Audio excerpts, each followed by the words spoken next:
Assalamualaikum warahmatullahi wabarakatuh. Alhamdulillahi rabbil alamin. Wabihi nasta'in ala umuri dunya waddin. Summa salatu wassalam ala khairi man ba'athahu Allah rahmatan lil alamin. Sayyidil anbiya'i wal mursalin. Rasulillah Muhammad sallallahu alaihi wasallam wa ala alihi wa ashabihi ajma'in. Allahumma 'allimna ma yanfa'una wanfa'na bima 'allamtana wa zidna ilma innaka antal alimul hakim wa ba'd. An Abi Sa'id Al-Khudri radhiyallahu an qala Rasulullah sallallahu alaihi wasallam Iyyakum wal julusu fit turuqat. Qalu ya Rasulullah ma lana buddun min majalisina natahaddasu fiha. Qala fa amma idza abaitum fa'atu at-tariqa haqqah. Qalu wa ma haqquhu? Qala ghaddul basar wa kafful aza wa raddus salam wal amru bil ma'ruf wan nahyu anil munkar. Muttafaqun alaih. Dari sahabat Abu Sa'id Al-Khudri radhiyallahu an, Rasulullah sallallahu alaihi wasallam bersabda, jauhkanlah diri kalian dari kebiasaan duduk-duduk di jalan-jalan. Sahabat bertanya, wahai Rasulullah, itu hanya bagian dari tempat duduk kami. Kami biasa berbincang-bincang di sana. Nabi pun menjawab, jika kalian enggan meninggalkan kebiasaan itu, maka penuhilah hak-hak jalan yang kalian duduki. Sahabat bertanya, apa pula hak-hak jalan ini, wahai Rasulullah?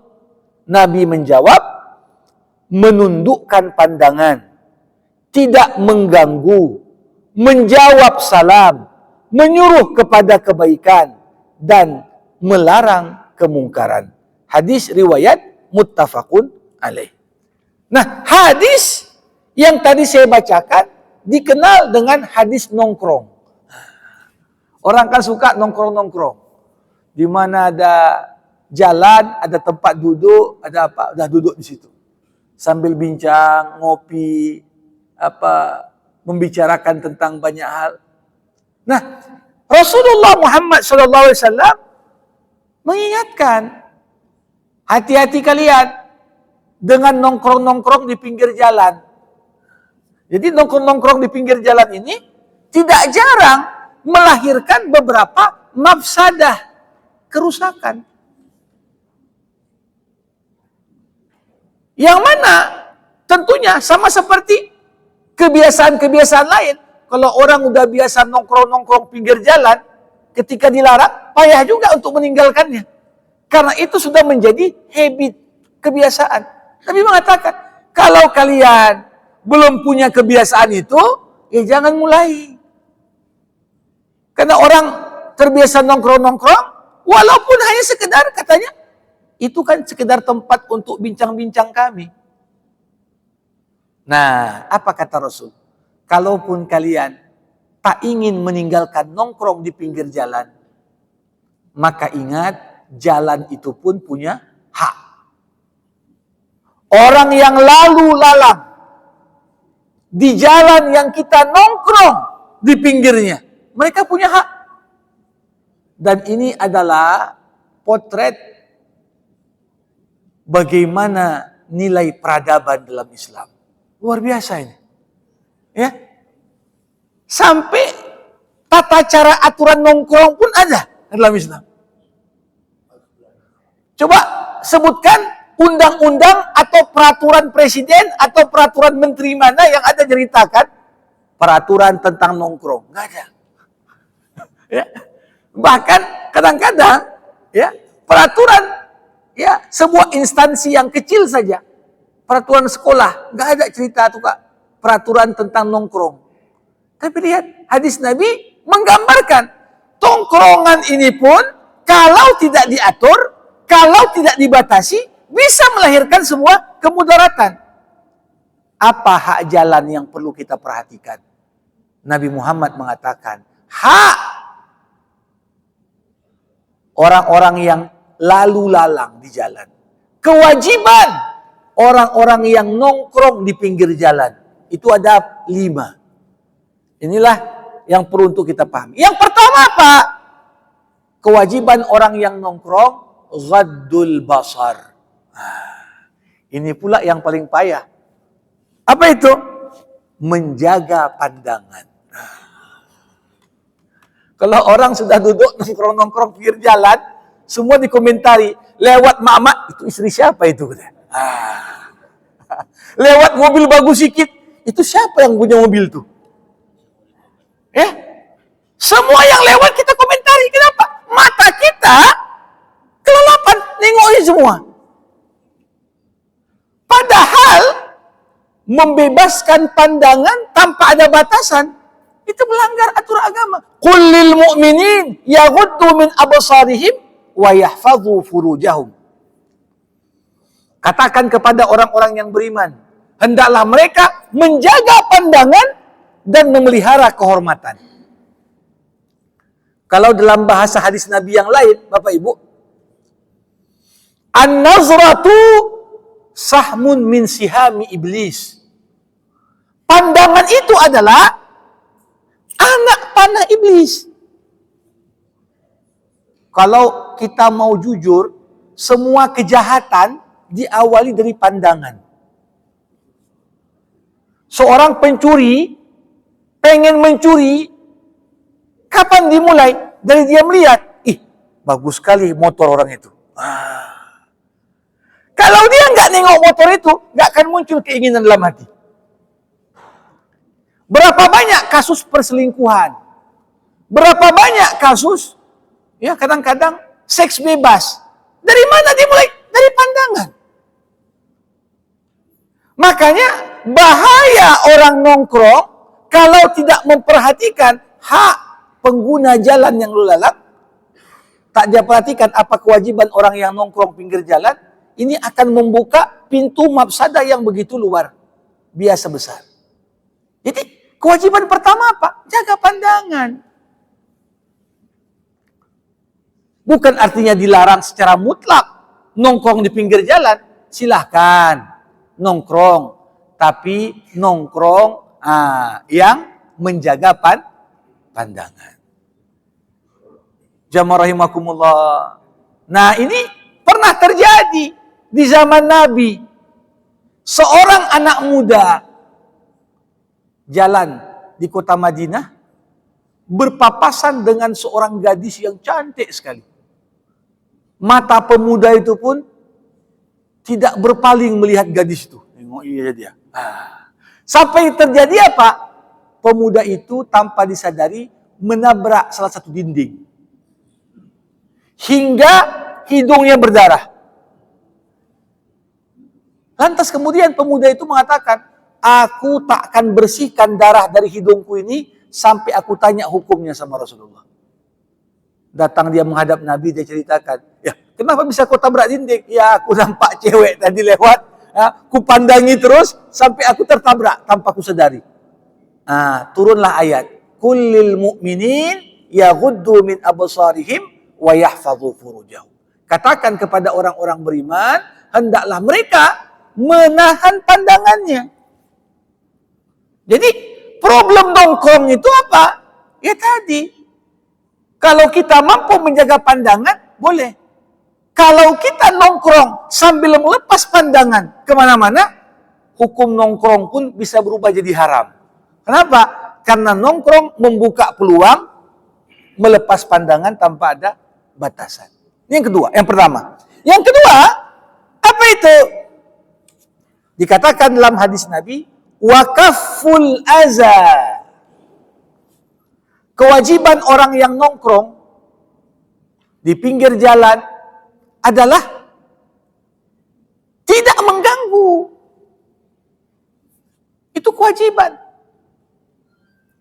Berapa banyak orang lalu lalang merasa terganggu justru ketika ada orang duduk-duduk pinggir jalan. Belum lagi kadang-kadang ada yang jahat menggoda-goda pula. Anak gadis lewat situ, digodanya. Sehingga yang terjadi apa?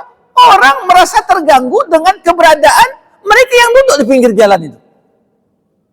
Kalau mau di pinggir jalan, kata Rasul, kaful aza. Jangan kau ganggu orang yang lewat. Mengganggu dengan, apakah dengan ucapan? Kadang-kadang ada orang lewat di siulnya, fiwit katanya. Ya. Atau kemudian dia mengucapkan salam untuk menggoda. Ini ada juga. Hal-hal seperti ini. Dan ini tentunya mengganggu. Ya. Pengguna jalan. Atau dia mengganggu dengan cara apa?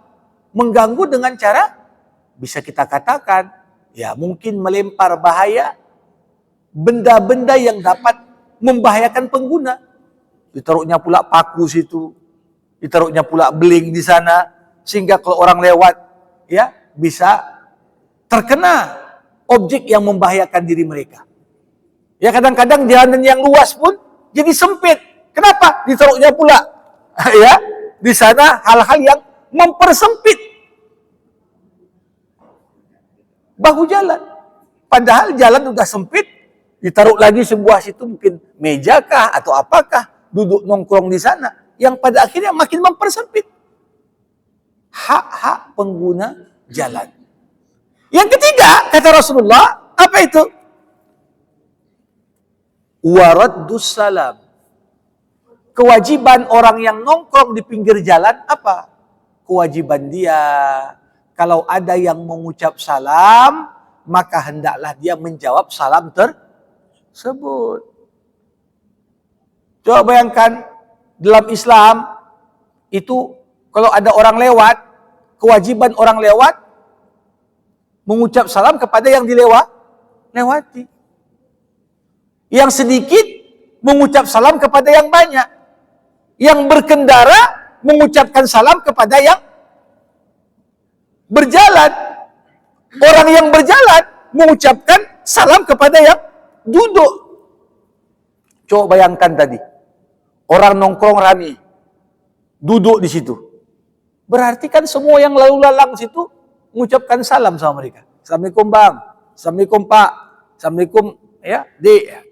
Nah di sini jangan sampai sudah orang mengucapkan salam, tapi dia tidak membalas salam yang diucapkan. Ini bagian dari kewajiban orang yang nongkrong.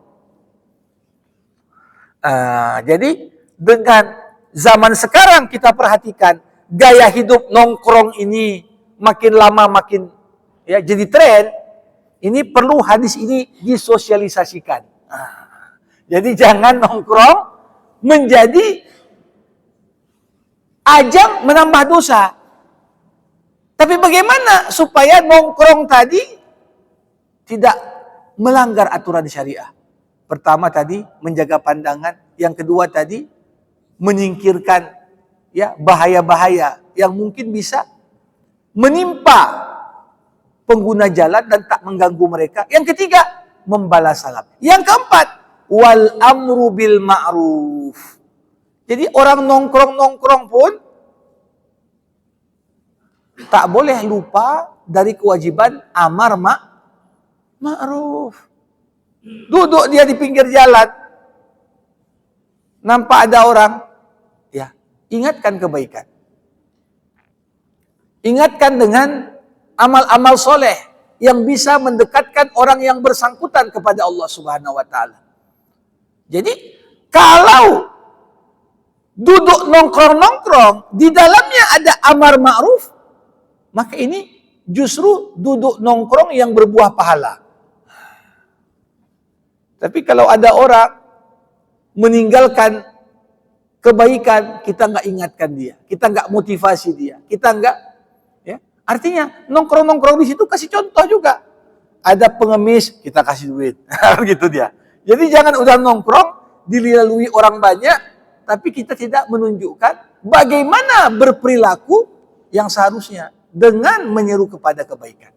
Dan yang terakhir, wan nahyu anil munkar. Jadi Orang yang nongkrong di pinggir jalan pun bukan berarti lepas dari tanggung jawab mencegah kemungkaran.